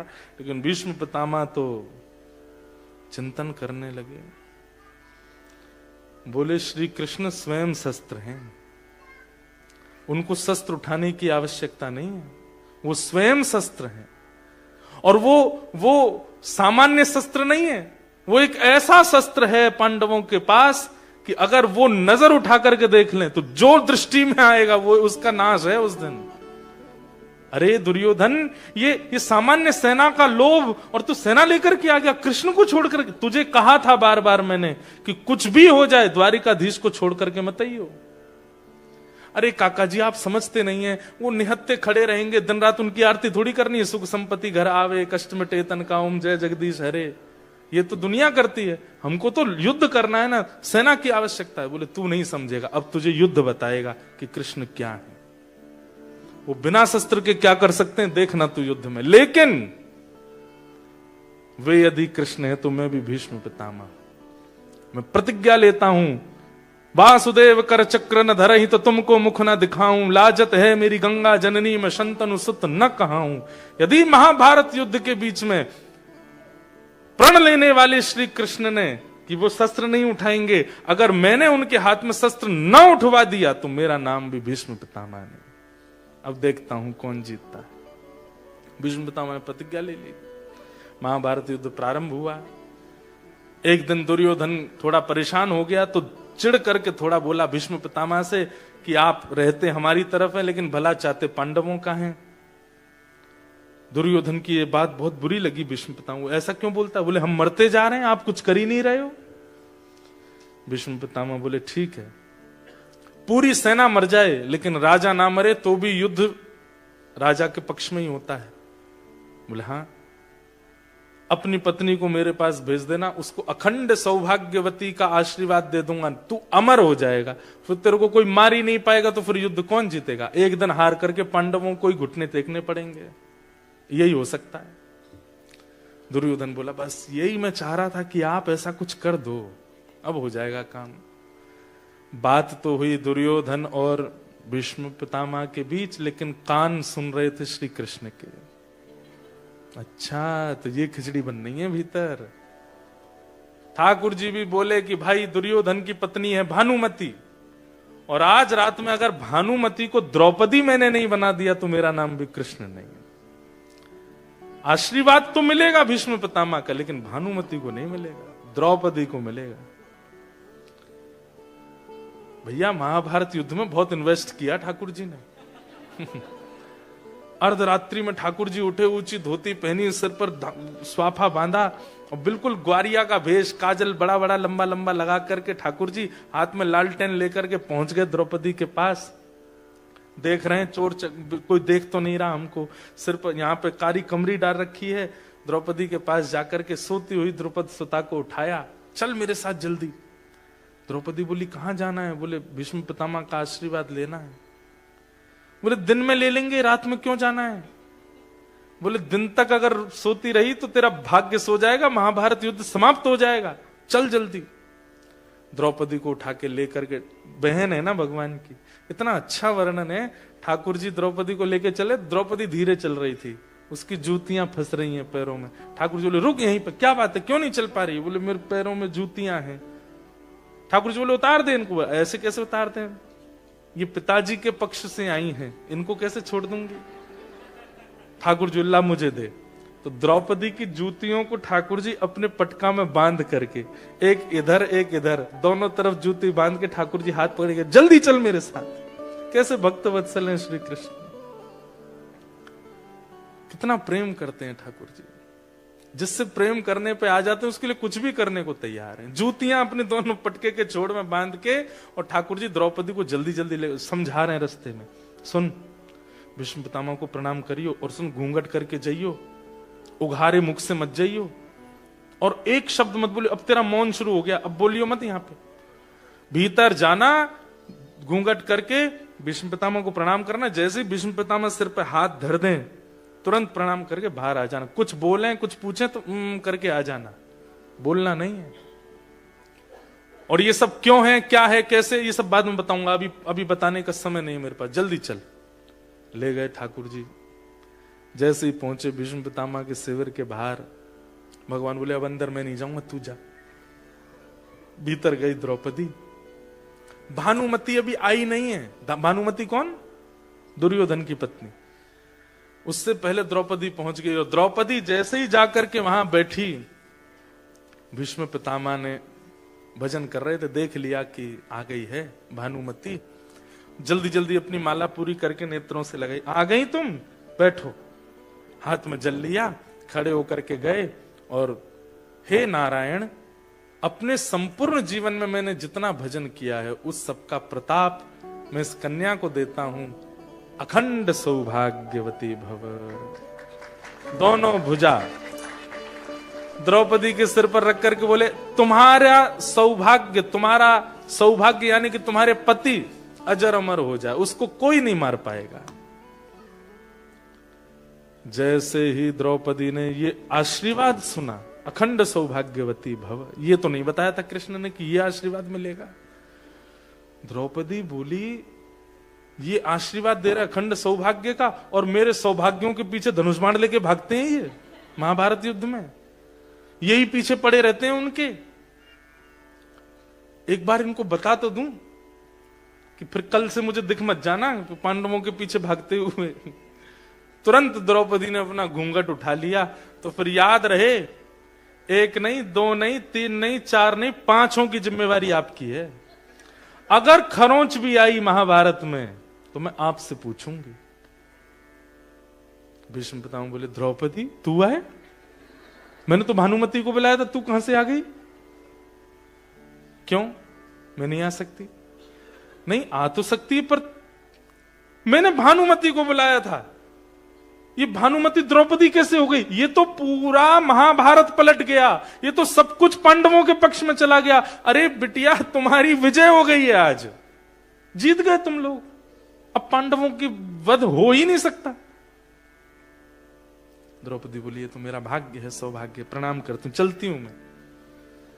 भीष्म पितामह बोले, सुन तू अकेली आई रात को, और एक बात बता, तेरे को क्यों लगा कि मुझे आशीर्वाद लेना चाहिए? द्रौपदी बोली, वो सब बात नहीं, बस मैं जा रही हूं, मुझे नींद आ रही है, मैं जा रही हूं। रुक जा, यहीं पर रुक, अकेली तो नहीं आई है तू, कौन आया है तेरे साथ? भीष्म पितामह समझ गए ये बुद्धि कोई और लगा ही नहीं सकता है, एक ही है इनके पास। इसीलिए तो भीष्म पितामह कहते हैं कृष्ण स्वयं शस्त्र है भैया। कौन आया तेरे साथ में? बोले हमारा ग्वारिया आया है, गायों का दूध निकालता है, वो आया है। जरा मिलवा तो मुझे, मैं भी देखूं कैसा ग्वारिया थे। चल करके भीष्म पितामह गए। हाँ रे भैया, कहां है ग्वारिया? ठाकुर जी ने जैसे ही भीष्म पितामह को देखा, ठाकुर जी चौकड़ी मार के भागे वहां से। बोले ये बोल गई होगी भीतर जाके जरूर। भीष्म पितामह बोले, रुक जा रुक जा रुक जा, वहीं रुक जा। ठाकुर जी रुक गए। भीष्म पितामह बोले, इधर आओ। हाँ भाई, कौन से ग्वारिया हो तुम? बोले, मैं गोपाल ग्वारिया। गोपाल ग्वारिया, इधर आओ। सिर पर से जैसे पटका हटाया, मोर पिच्छ जो छिपा हुआ था वो प्रकट हो गया। आकाश में चंद्रमा अपने आप को रोक नहीं पाए। श्री कृष्ण की ऐसी मधुर झांकी अभी हस्तिनापुर में प्रकट हुई है। अरे भाई, कोई प्रकाश तो करो ठाकुर जी के ऊपर। जैसे मेन कैरेक्टर स्टेज पर आता है तो सामने से फोकस लाइट पड़ती है, जैसे हेलोजन पड़ती है, ऐसे ठाकुर जी थोड़े ओझल से दिख रहे हैं, अंधेरा हो रहा है, तो चंद्रमा स्वयं को रोक नहीं पाए। द्वितीया तृतीया का चंद्रमा था, लेकिन चंद्रमा ने विचार किया, ऐसे सुंदर ठाकुर जी ऊंची धोती पहने हैं, उधरी सी बगलबंदी पहने हैं, काला पटका सिर पर कंधे पर डाले हैं, काजल लगाया है, कोई आभूषण नहीं पहना है, ऐसे सुंदर ठाकुर जी का दर्शन तो किया जाए। तो द्वितीया का चंद्रमा, तृतीया का चंद्रमा आज असमय पर पूर्णिमा हो गया, और पूर्णिमा होकर के ठाकुर जी को प्रकाशित करने लगा। भीष्म पितामह के पहले तो नेत्र सजल हो गए, रूप माधुरी देख करके। भक्त है ना कृष्ण के। लेकिन थोड़ी देर बाद बोले, छलिया कपटी माखन चोर, मरकट बंधु बंदरों के यार, कैसा दिमाग चलता है तुम्हारा? सबकी सोच से परे जाते हो, कैसे कर लेते हो ये सब? ठाकुर जी बोले, हम जय जय हैं। कौन है? जय जय, बचपन से ही जय जय हैं हम, कोई माने ना है बात दूसरी है। भगवान बोले, रुक जा जय जय, अभी बताऊंगा। भीष्म पितामह ने तुरंत द्रौपदी से कहा, द्रौपदी मैंने आशीर्वाद दिया है अखंड सौभाग्यवती का, मैं ही जिम्मेवारी देता हूं इसको, ये पांचों की रक्षा करेगा। मैं तो धनुष चलाऊंगा, मैं तो धनुष उठाऊंगा, बाण चलाऊंगा, लेकिन उन पांचों को बाण ना लगे, ये जिम्मेवारी इनकी है। इसलिए जो तू बात मुझसे कह रही थी ना भीतर की, खरोंच भी आई तो मैं आपसे सवाल करूंगी, अब मैं तुझे कह रहा हूं, मैंने वरदान दिया है कि तेरे पांचों पति अखंड सौभाग्य उनका हो जाए, पर मैं ही जिम्मेवारी देता हूं कि पांचों की प्राण की रक्षा करने की जिम्मेवारी इसकी है। इसलिए खरोंच आवे तो इससे पूछना, मुझसे नहीं। मैं तो अपना कर्तव्य करूंगा, धनुष बाण चलाऊंगा। और सुन श्री कृष्ण, कल से महाभारत का नेतृत्व मैं करूंगा, देखता हूं तुम कैसे बचाते हो पांचों को। भीष्म पितामह भीतर चले। भगवान बोले, मिल गई शांति? क्यों बोली भीतर जाके? राहत मिल गई होगी, आत्मा तेरी तृप्त हो गई होगी। अरे तो उन्होंने क्या गलत कहा? पांचों की अरे वो ये सब नहीं, वो अपनी प्रतिज्ञा करे बैठे हैं कि मेरे हाथ में शस्त्र उठवाना है उनको, और वो उठवा के ही मानेंगे। अब कल से मेरी चिंता और बढ़ गई। मैं तो सोच रहा था अब तान दुपट्टा सोऊंगा, द्रौपदी को आशीर्वाद मिल जाएगा, मुझे कुछ करने की आवश्यकता नहीं, लेकिन तैने तो मेरी और जिम्मेवारी बढ़वा दी। और अगले दिन महाभारत युद्ध जैसे शुरू हुआ। आज भीष्म पितामह अलग ही तेज में आए हैं, ऐसे बाण चलाते हैं कि महाराज एक साथ सेना के कितने योद्धाओं को नष्ट करने लगे। तभी भीष्म पितामह ने केंद्र बिंदु रखा अर्जुन को, और एक ऐसा बाण अभिमंत्रित किया जिस बाण में से 1000 बाण प्रकट होते हैं। चाहे जितनी गति से अपने रथ को भगा ले, एक बाण तो लगे ही जाएगा। उस बाण का मंत्र जैसे अभिमंत्रित करने लगे, ठाकुर जी देखो कितनी द्रुत गति, कान लगा के सुन लिया इतनी दूर से कि कौन सा बाण चला रहे हैं। ठाकुर जी बोले इस बाण से नहीं बच पाएगा अर्जुन, इसके लिए तो फिर मुझे सुदर्शन चक्र धारण करके विराट रूप शंख चक्र गदा पद्म लेने पड़ेंगे, तभी कुछ हो सकता है, नहीं तो इस बाण से मैं कितनी भी द्रुत गति से भगा लूं, 1000 बाण कोसों तक, योजनों तक जाएंगे और अर्जुन को छोड़ेंगे नहीं। भगवान बोले अब क्या करूं क्या करूं क्या करूं, कैसे बचाऊं क्या करूं। तभी देखा एक रथ का टूटा हुआ चक्का पड़ा था। बोले ये चक्का फेंक करके भीष्म पितामह के इस मंत्र को खंडित करूं, तभी ये युद्ध यहां, ये बात यहां रुक सकती है। नजर तो है भीष्म पितामह पर, और तुरंत ठाकुर जी रथ से कूदे, टूटे हुए चक्के की ओर दौड़े। 2 बार तो हाथ में केवल रेत आई, क्योंकि भीष्म पितामह की ओर देख रहे थे कि बाण चला ना दें। 2 बार तो हाथ में केवल धूल ही पड़ी।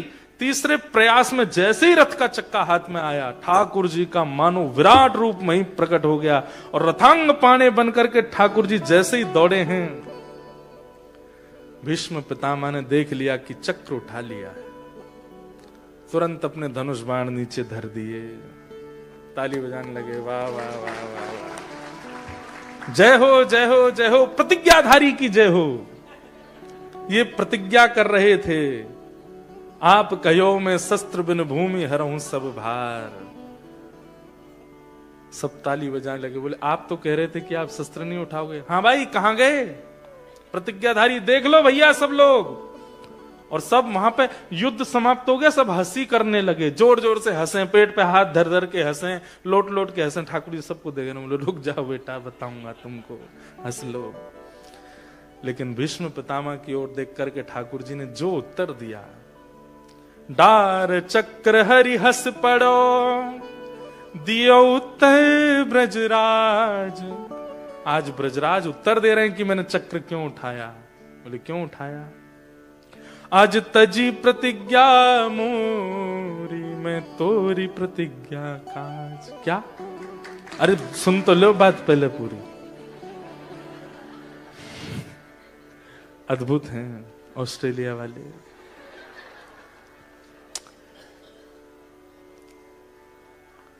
ठाकुर जी बोले पितामह आपने क्या प्रतिज्ञा ली थी कि अगर महाभारत युद्ध में कृष्ण ने शस्त्र नहीं उठाया तो तुमको मुख न दिखाऊं। मतलब आपकी अगर मृत्यु हो गई तो आप मुख को नीचे करके मरोगे, मतलब आप आकाश को देख नहीं पाओगे, नीचे मुख करके मरोगे, क्योंकि अगर मैंने शस्त्र नहीं उठाया तो। और अगर कहीं आप नीचे मुख करके मरे तो अंतिम मेरा दर्शन कैसे कर पाओगे? अपने अंतिम श्वास में जो आपकी इच्छा है मेरे को देखते हुए प्राण त्यागने की, जो आपने अपने पिता के वरदान देने पर कि हे भीष्म पितामह तुमको इच्छा मृत्यु का वरदान है, उसी समय तुमने प्रतिज्ञा ली थी कि श्री कृष्ण को देखते हुए प्राण त्यागूंगा। अगर मैं शस्त्र नहीं उठाता और महाभारत युद्ध हो जाता तो आपको मरते समय अपना मुख नीचे करना पड़ता, और नीचे मुख करते तो मेरा दर्शन कैसे होता? मैंने इसलिए प्रतिज्ञा तोड़ी ताकि जब आप मरें तो मेरा दर्शन कर सकें। भीष्म पितामह के तो नेत्र सजल हो गए, दौड़ करके चरण पकड़ लिए, बोले नाथ मैं तो सोच रहा था मैंने आपको हरा दिया, लेकिन वास्तव में आपको हरा करके भी आप ही जीत गए हो, आपकी ही करुणा है, ये आपका प्रेम है नाथ। भीष्म पितामह बोले ये जो मैं आज बाणों की सैया पर सीधा लेटा हूं नाथ, ये भी आपकी कृपा है।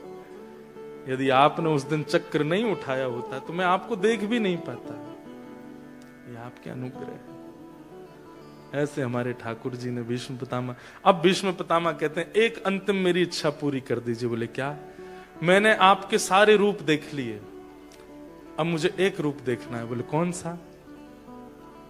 ललित गति विलास वल्गुहास प्रणय निरीक्षण कल्पितो रुमान कृतमनुकृतवत्य उन्मदान्धा प्रकृति मगन किलयस्य गोपवध्व। कौन सा रूप देखना है आपको? बोले जहां आप पैर भी टेढ़े कर लेते हैं, कमर भी टेढ़ी कर लेते हैं और मुख भी टेढ़ा कर लेते हैं, वो टेढ़े मेढ़े त्रिभंगी होकर के जब आप खड़े होते हैं ना नाथ, मुझे वो रूप आपका देखना है। मुझे वो रूप आपका देखना है जहां छछिया भरी छाछ पे नाच नचायो, पूरे अपनी ब्रगुटी पर नचाने वाला उसको गोपियां कभी कभी पकड़ करके अपने भवन में ले लेती हैं और बांध करके कहती हैं लाला नंदरानी के पास जाएगो? बोले हाँ जाऊंगो, पहले नाच के दिखा। तो आप परब्रह्म होते हुए भी उन अहीर की गोपियों के आगे नाचने लग जाते हो। कोई गोपी कहती लाला मैंने बड़ा अच्छा मक्खन निकालो, खाएगो? बोले हाँ खाऊंगो। बोले पहले बंदर की तरह करके दिखा। तो स्पष्ट कहते हैं कृतमनु कृतवत्य उन्मदान्ध। आप उन गोपियों की इच्छा की पूर्ति के लिए परब्रह्म होते हुए भी कभी बंदर बन जाते हो, कभी नाचने लग जाते हो, कभी सखी बन जाते हो। लाला होते हुए भी एक गोपी ने पकड़ लिए ठाकुर जी, अरे लाला नंदरानी के पास जाएगो? बोले हाँ जाऊंगो। बोले मैं तो ना छोड़ूंगी। तो अरे मुझे छोड़ दे, मुझे मैया के पास जानो है। बोले पहले एक काम कर। बोले कहा? पहले लाली बन के आ मेरे आगे। ना मोह लाला ही रंदो। ना तो पहले लाली बनाऊंगी मैं। ठाकुर जी बोले ठीक है बनाए लो। गोदी में बैठ गए। अब वो गोपी ठाकुर जी को लाली बना रही है, नाक में नथनी पहना रही है, माथे पे बिंदी लगा रही है, कानन में कुंडल झुमका लटका रही है, घुंघराले केश खोल रही है, ऊपर चुनरी उड़ा रही है, नीचे लहंगा पहना रही है, ठाकुर जी के गले में खूब सारे आभूषण पहना रही है, पामन में पाजेब पहना रही है और दूर खड़े करके करी अब लाला छोरी इनकी तरह चल के आ मेरे पास। ठाकुर जी के कैसे चले छोरी? तो गोपी बता रही ऐसे ऐसे पाम धर अपने। ठाकुर जी चल के आ रहे हैं। बोले अब एक काम और करना। बोले कहा?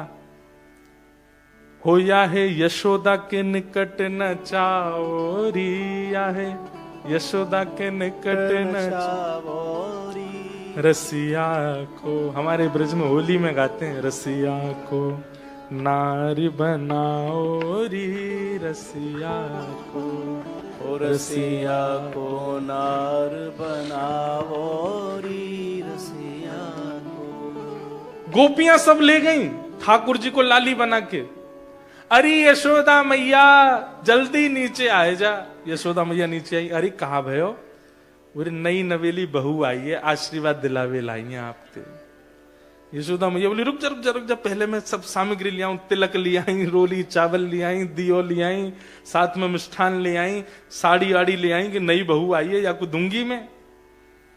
और कहा पता हो कि बहू के घूंघट के भीतर छोरा ही है, लाला ही है।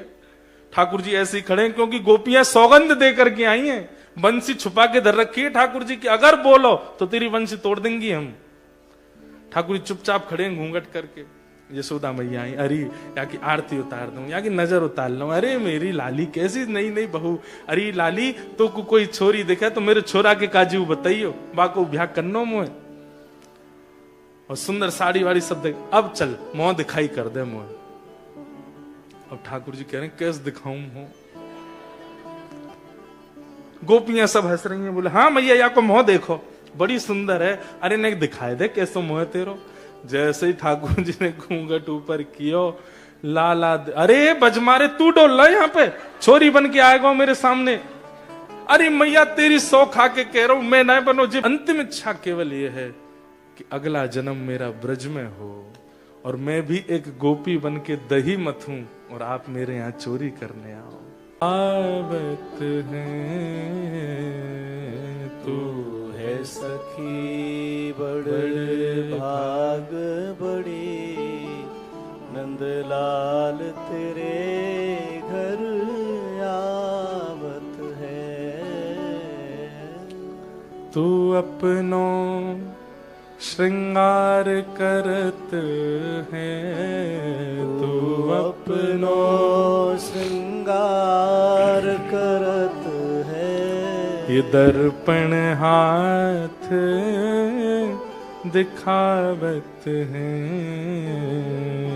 ये दर्पण हाथ दिखावत है। तू है सखी बड़ भाग बड़े नंदलाल तेरे घर आवत है। तू है सखी बड़ भाग बड़ी नंदलाल तेरे घर। भीष्म पितामह की अंतिम इच्छा केवल यही है कि मुझे ब्रज प्राप्त हो जाए। लेकिन एक बात हमारी सुन लीजिए, ठाकुर जी ब्रज नहीं दे सकते। ब्रज तो हमारी किशोरी जी देंगी, ब्रज तो हमारी लाडली जी दे सकते हैं। और ये बात कोई हम मनगणंत नहीं बोल रहे हैं, ये बात वास्तविक है। एक बार ठाकुर जी अर्जुन को लेकर के एक स्थान पर गए, विशाल पर्वत था। ध्यान से सुनिएगा। अर्जुन बोला, ये पर्वत कैसा चांदी जैसा चमकता है और इस पर्वत पर कोई ऋषि बैठ करके तप कर रहे हैं, चलो कन्हैया मिलके आते हैं। भगवान जैसे ही गए ऊपर तो अर्जुन ने जाके पूछा, हे ऋषिवर आप कौन हैं और ये क्या कर रहे हैं? तो उस ऋषि ने कहा कि मैं ब्रज प्राप्ति के लिए तप कर रहा हूं। तो बोले तप करते करते जब मेरा शरीर शांत हो जाता है तो मेरी हड्डियां ही ये पहाड़ बन गई हैं। तो अंदाजा लगा लो मैंने कितने जन्मों से तप कर रहा हूं लेकिन अभी तक मुझे ब्रज मिला नहीं है। अर्जुन बोले, अरे अब तुमको मिल जाएगा क्योंकि मैं साक्षात कन्हैया संग लेके आया हूं। रुको। अर्जुन उठ के गया, ठाकुर जी इसकी ऐसी ऐसी है, देखो कितना जीवन निकाल, पर्वत बन गई इसकी अस्थियां, कितने जन्म गवा दिए इसने। अब आप साथ में आए, शायद हम लोग इस रास्ते पर इसीलिए आए कि आपको इस पर कृपा करनी है, चलो अब इसको ब्रज दे दो। ठाकुर जी चुपचाप खड़े हैं। बोले क्या हो गया? बोले जो चीज हमारे वश में नहीं वो हम कैसे दें? बोले मतलब? बोले भैया सिद्धियां ले लो, नवनिधियां ले लो, तीनों लोक ले लो, ब्रह्मांड ले लो, लेकिन वृंदावन मेरा हृदय है और हृदय की स्वामिनी मैं किशोरी जी को बना चुका हूं। वो आज्ञा करेंगी तो ही मिलेगा, नहीं तो नहीं मिल सकता। मैं भी अगर चाह लूं कि इसको वृंदावन मिले, नहीं मिलेगा, क्योंकि वृंदावन मेरा हृदय है और उस हृदय का स्वामित्व मैंने किशोरी जी को दे रखा है। वो चाहेंगी तो ही मिलेगा, नहीं तो नहीं मिल सकता। तब अर्जुन बोला, अच्छा मतलब इस ब्रह्मांड में भी कोई ऐसी वस्तु है जो आपके वश में नहीं है देना? बोला हाँ, एकमात्र 84 कोस। बोले पूरे विश्व में कुछ भी देने की सामर्थ्य हमारे पास है, लेकिन ये 84 कोस हम नहीं दे सकते। ये तो किशोरी जी देती हैं, ये तो लाडली जी देती हैं, तो बरसाने वाली देती हैं, उन्हीं की कृपा से ही मिल सकता है। ऐसी हमारी वृषभानु दुलारी। मानो भीष्म पितामह को सांकेतिक रूप से ठाकुर जी ने आज्ञा कर दी अंत में कि अब तुम्हारी अंतिम इच्छा पूरी करने के लिए तो तुमको किशोरी जी को प्रणाम करना पड़ेगा, उनके चरणों में वंदन करना पड़ेगा।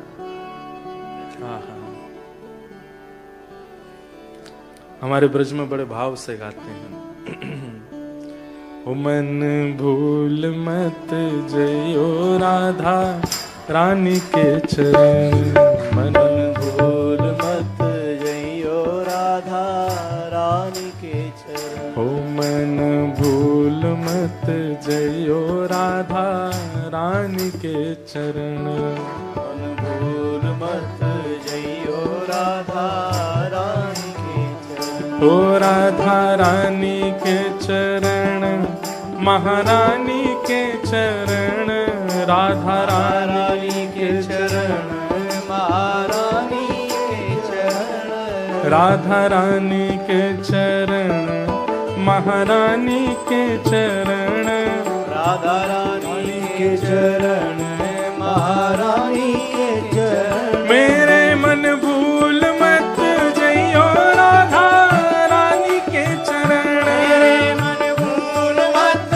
जइयो राधा रानी के चरण। मन भूल मत जइयो राधा रानी के चरण, मन भूल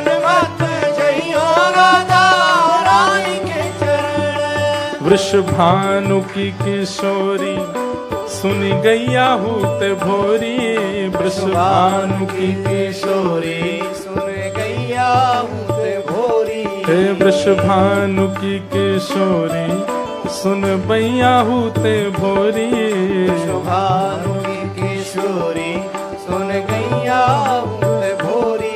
प्रीत जान के हो थोड़ी तो है राखेगी शरण, प्रीत जान के हो थोड़ी तो है राखे। मेरे मन भूल मत जइयो राधा रानी के चरण, मेरे मन भूल मत जइयो राधा रानी के चरण। मेरे मन भूल मत जइयो राधा रानी के चरण, मेरे मन भूल मत जइयो राधा रानी के चरण। ओ राधा रानी के चरण, श्यामा प्यारी के चरण, राधा रानी के चरण, श्यामा प्यारी के चरण। ओ राधा रानी के चरण, महारानी के चरण, राधा रानी के चरण, महारानी के चरण। मेरे मन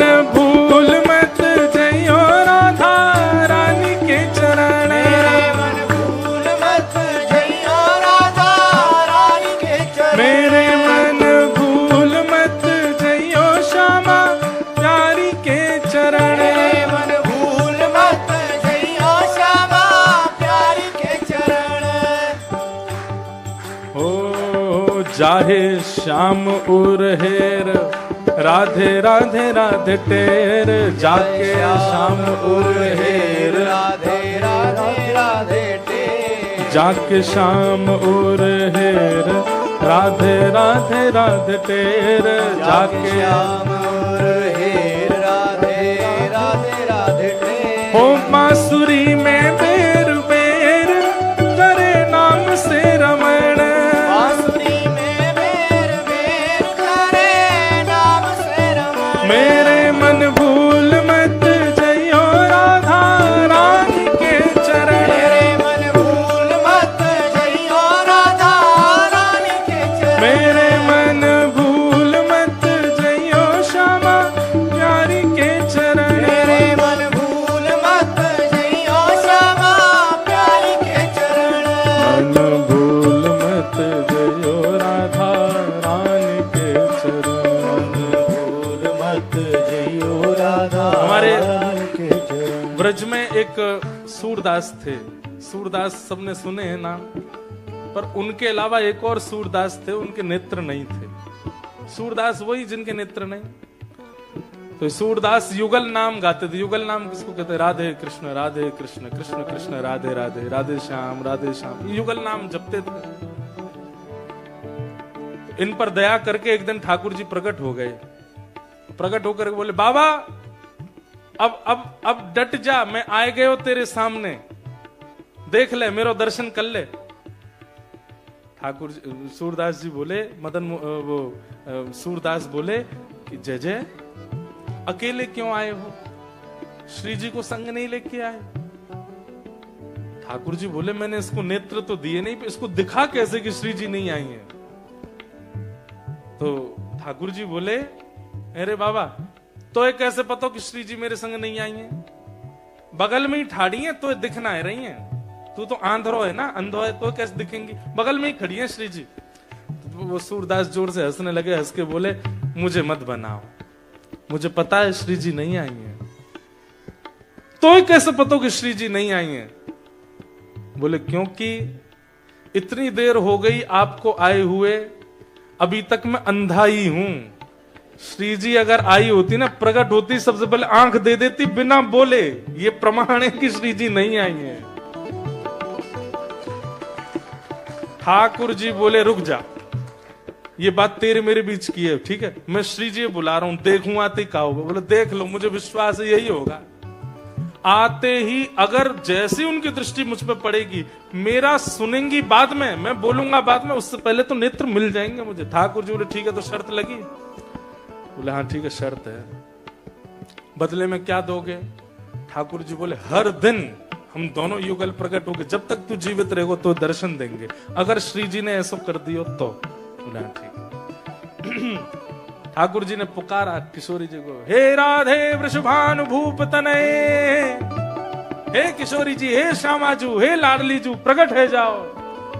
आहा, जैसे ही ठाकुर जी ने पुकार करी है तभी एक पुष्प प्रकट हुआ और पुष्प की कलियां जैसे ही खिलने लगी हैं विशाल होती चली गई और उस पर तप्त कांचन गौरांगी श्री राधे वृंदावनेश्वरी जैसे ही प्रकट हुई हैं।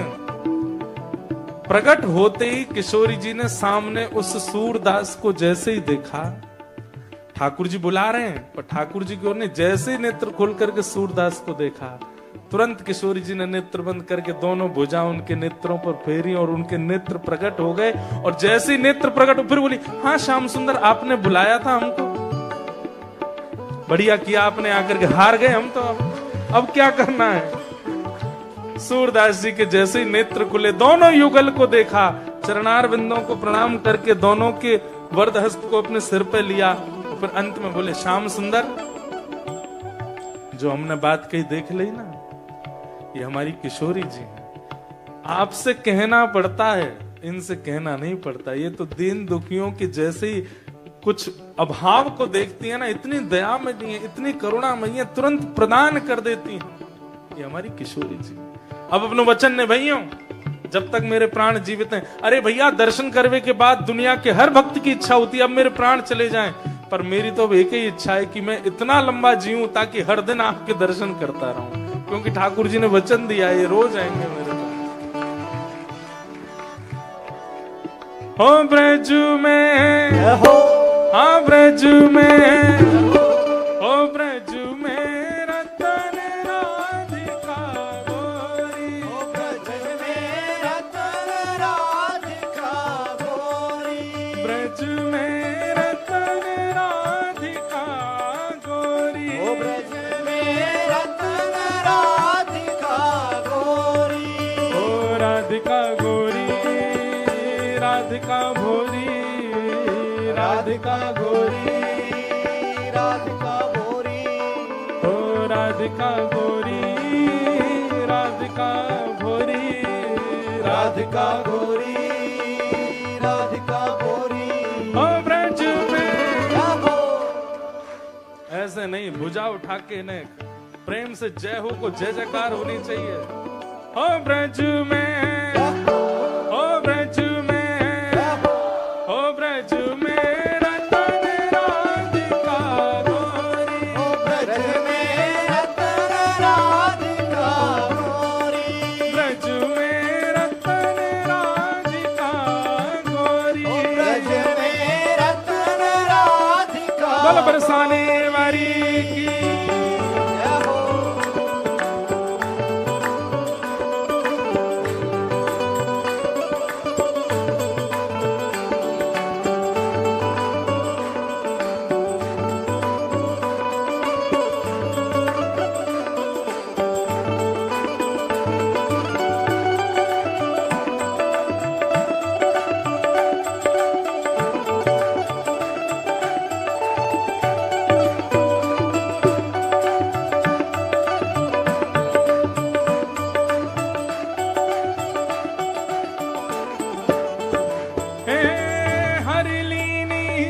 वृषभानु भवन ते, हरिलीनी वृषभानु भवन ते, हरिलीनी वृषभानु भवन ते, हरिलीनी वृषभानु भवन, हे वृषभानु भवन ते, वृषभानु भवन ते, वृषभानु भवन ते, वृषभानु भवन ते, हरिलीनी वृषभानु भवन ते, हरिलीनी वृषभानु भवन ते, ओ नंद सुवन की जोड़ी,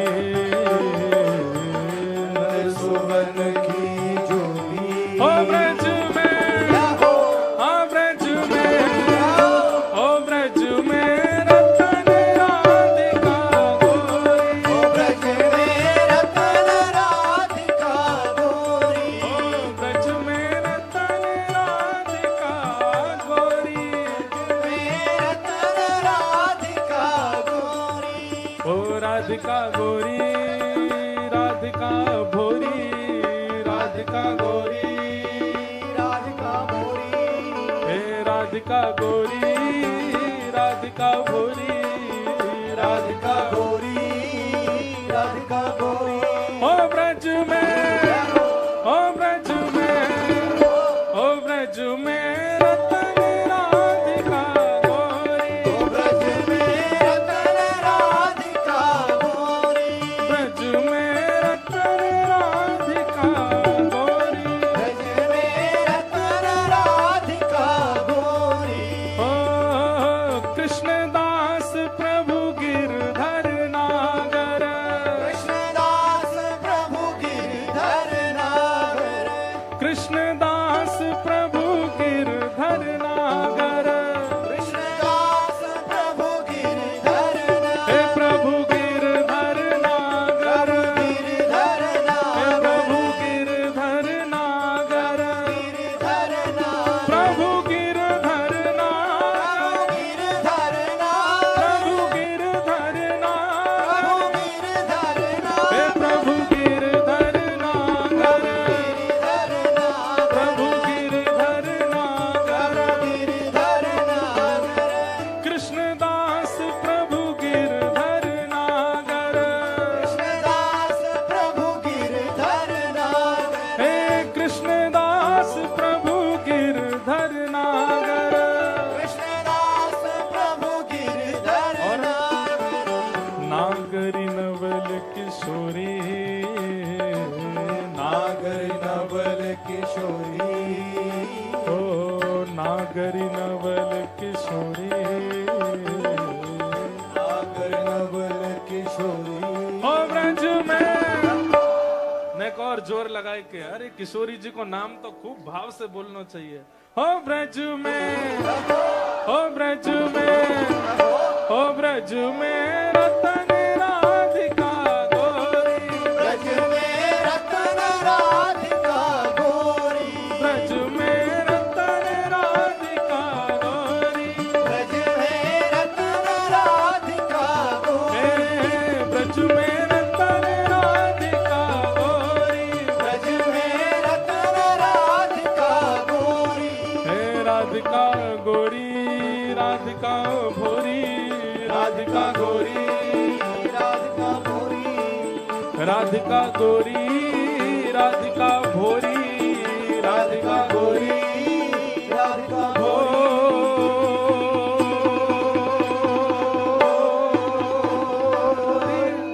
ब्रज में ओ ब्रज में जो सबसे ऊपर उछलेगा वाकू भागवत जी की एक माला मिलेगी चलो हो ब्रज में भैया कहीं ये हॉल वाले शू नहीं करते हैं आपको हो ब्रज में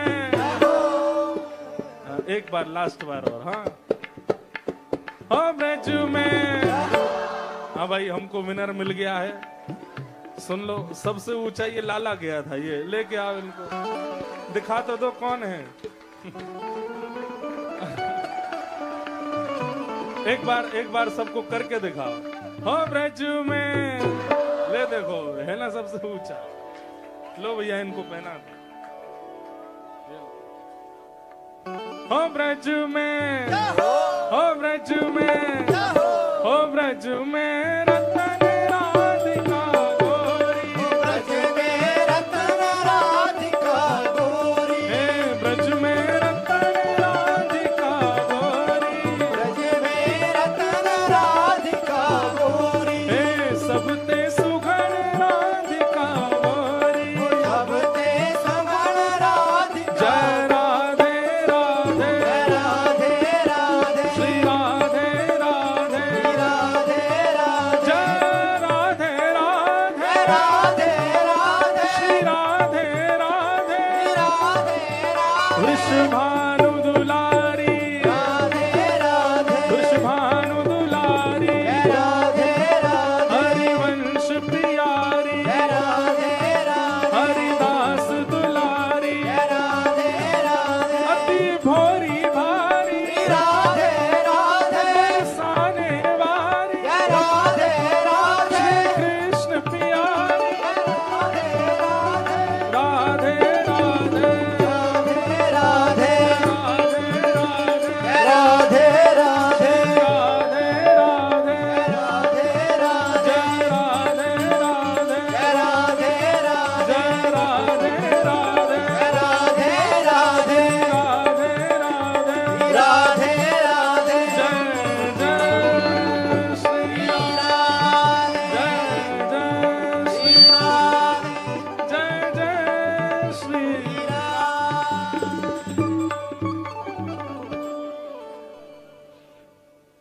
जो राधा नाम न हो तो रसराज बिचारो रो तो, जो राधा नाम न हो तो गाइए। रसराज बिचारो रो तो, नहीं होत कृष्ण अवतार, रटे जा राधे राधे। अरे नहीं हो तो कृष्ण अवतार, रटे जा राधे राधे। यह वृंदावन की लीला, मत जानो गुड़ को तिला। ये वृंदावन की लीला, मत जानो गुड़ को चीला। हो या में ऋषि मुनि गए हार, रटे जा राधे राधे। होया में ऋषि मुनि गए हार, रटे जा राधे। और अंतिम बात कह के विश्राम। तू वृंदावन में आयो, तेने राधा नाम न गायो। वृंदावन में आयो, तेने राधा नाम न गायो। तेरे जीवन को धिक्कार, रटे जा राधे राधे।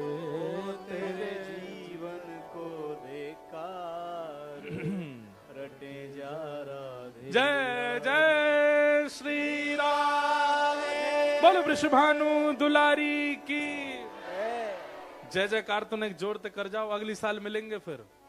बोलो वृंदावन बिहारी लाल की जय। वृषभानु के जमाई की पूछ री के लौटा की हुप हुप प्यारे।